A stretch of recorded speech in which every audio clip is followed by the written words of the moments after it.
First of all, congratulations Thank to you. the second feature. I really enjoyed it last night. I thought the film, the storyline, the wardrobe, the costume design, everything was amazing. Thank you. Fantastic.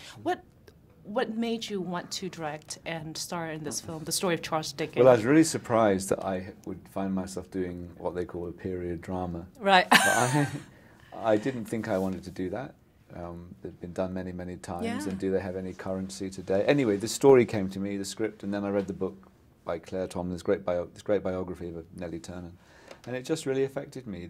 Here's this woman dealing with, looking for closure with a past life, a past love with Dickens. Yes. I mean, the film is in two strands. It's the story of how Nelly Ternan finds closure with the memory of being the mistress of Dickens. Yes.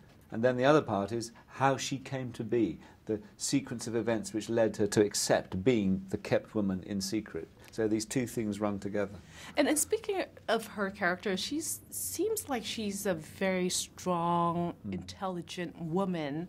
And it's interesting to see that she was against the fact that, you know, being a mistress to someone else at that time, but yet she couldn't control her love for this That's right. amazing man, that she's willing to give up everything just to be there for him. Yeah, well, I think, I mean, that scene where she goes to Wilkie Collins's house and is basically introduced by Dickens to a man living with a woman outside marriage, that would have been shocking at that time, and that, I'm sure that didn't happen, but it was a useful, imagined thing for us to show this audience what we're trying to, what I think Dickens probably was at war with himself about how he was going to accommodate Nelly in his life.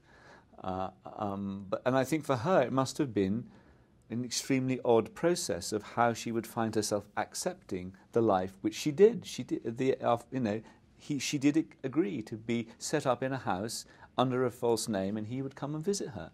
And what was my question to myself and Abby, who wrote it, Abby Morgan, what was that journey like for Nelly? How did she make, you know, it would have been shocking as a bald proposal. He could never have said, will you be a mistress? It had to sort of have fallen into place in these odd circumstances. But I do think the mother, played by Kristen Scott Thomas, amazing, acquiesced in it, sort of silently brokered it, because, you know, her acting wasn't her strength, and Charles Dickens is there offering support.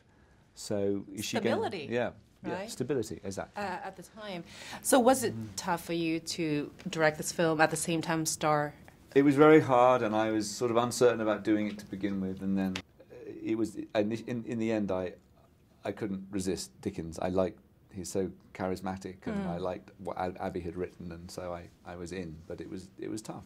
I have to be honest. I really sympathize with his wife's character. Yeah. I mean, you know, they've been together for so long, had 10 children, and the scene where he has to ask the gentleman to build that wall. Yeah. I mean, the wood wall. That was very touching for me, because and then the scene where he had to go in public and say, you know, me and my wife are not together, and when you see her expression and how she reacts, for some reason I thought it was really sad. But of course, you're right. That was the right reaction. It's very cruel. You do feel for her. For her. Yeah, yes. for the wife. Yeah. And so no, Dickens didn't. So he was a little selfish, don't you think? How he approached that? Oh yeah, he was ruthless.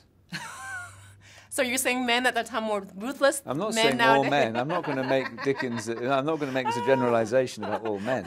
No. But I think Dickens was ruthless and was, I mean, you can call it selfish or whatever. I think what happens is people are in relationships, sometimes they have to get out and people leave, and it's cruel and people's hearts are broken. In Dickens's case, it was particularly cruel because he sort of justified it in the newspaper.